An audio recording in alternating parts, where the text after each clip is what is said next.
মুহূর্তের মধ্যেই কতগুলো পরিবারের স্বপ্ন পুড়ে ছাই হয়ে গেল।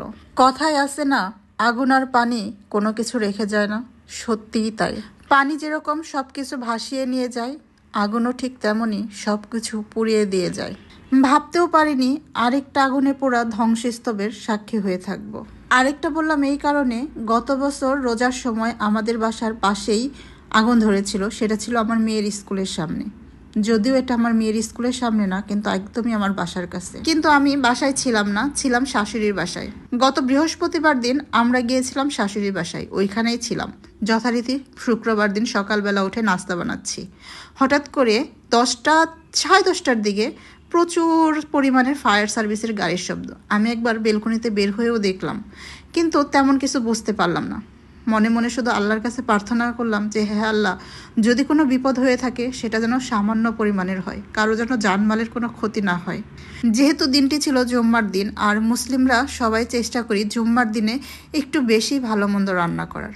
আর যেহেতু বাড়ির বউ, একটু রান্না নিয়ে ব্যস্ত ছিলাম, তেমন কোনো খবর পাইনি। তবে হঠাৎ করে আমার মেজো বোন ফোন করে বলল, আমাদের বাসার পাশে লাভলিন যে রেস্টুরেন্ট আছে সেটাতে নাকি আগুন ধরছে। কথাটা শুনে কেমন যেন চমকে উঠলাম।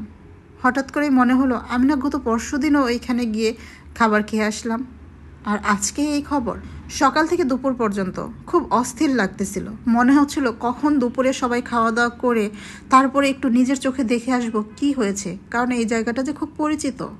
আর এইখানে যে শুধু রেস্টুরেন্ট আছে তা কিন্তু না, এই একই বিল্ডিংয়ে পার্লার আছে, জিম আছে, ডেন্টাল ক্লিনিক আছে, আরও কিছু প্রতিষ্ঠান আছে। আর সব থেকে বড় যে বিষয় সেটা হচ্ছে পাশের বিল্ডিংটা হচ্ছে মাইলস্টোন স্কুল, যেটা মনে উঠলে কেমন যেন বুকের ভিতরে মোচড় দিয়ে ওঠে। কারণ যদি আজকে শুক্রবার না হয়ে অন্য কোনো দিন হতো, তাহলে বাচ্চাগুলোর কি অবস্থা হতো, আর বাচ্চাদের গার্ডিয়ানদের কি অবস্থা হতো। আর অন্য দিন হলে এই জায়গার যে আগুনটা দ্রুত নিয়ন্ত্রণে আনা গিয়েছে সেটা কিন্তু সম্ভব হতো না, কারণ প্রত্যেকটা গার্ডিয়ান তার সন্তানদের কাছে ছুটে আসতো, তখন রাস্তায় আরও বেশি জ্যাম হতো। এই ভেবে আল্লাহর কাছে শুকরিয়া জানালাম যে আল্লাহ, দিনটা ছিল শুক্রবার, যদি শুক্রবার বা না হয়ে অন্য দিন হতো তাহলে আরও অবস্থা ভয়ানক হতো। লাভলিন রেস্টুরেন্টটার কর্নারেই সিপির একটা দোকান ছিল, আর এই সিপির থেকে যারা সবসময়ই খেত। এর জন্য আমার মেয়েটা বারবার বলতেছিল, আম্মু এই দোকানটাই থেকে আমি মাঝে মাঝেই খেতাম, আর খাওয়া হবে না। আর ও তো ছোট মানুষ, বুঝতে ছিল না এইখানে কত মানুষের স্বপ্ন যে পুরো ছাই হয়ে গেছে। ও শুধু চিন্তাই করতেছিল এইসব রেস্টুরেন্টে ও যে খেত সেই খাবারগুলো হয়তো বা ও পাবে না।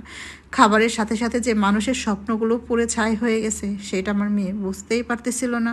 সকাল 10:30টার দিকে ঘটনাটা ঘটার জন্য অনেক জানই বেঁচে গেছে। 10:30টার পরে হলে হয়তো বা পার্লারে অনেক আপুরাই থাকতো, কিংবা জিমে অনেক ভাইয়া আপুরা থাকতো। আমি যখন এগুলো চিন্তা করতেছিলাম তখনই ভয়ে আটকে উঠতেছিলাম, আর আল্লাহর কাছে শুকরিয়া জানাচ্ছিলাম যে আল্লাহ, তুমি যা করো মঙ্গলের জন্যই করছো, মঙ্গল ছাড়া তুমি কখনো অমঙ্গলের জন্য কিছুই করো না। ঘটনাটা যদি সকালে না ঘটে দুপুর কিংবা বিকেলে ঘটতো, তাহলে হয়তো বা অনেক প্রাণহানিই ঘটতো।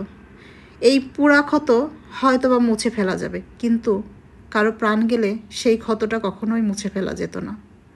এই ভেবে আল্লাহর কাছে আবারও শুকরিয়া জানালাম। বছর প্রায় শেষ, নতুন বছরে পা দিব। আর নতুন বছরে যেন এই ধরনের অনাকাঙ্ক্ষিত ঘটনার সাক্ষী না হই, সেই দোয়াই সবাই করবেন।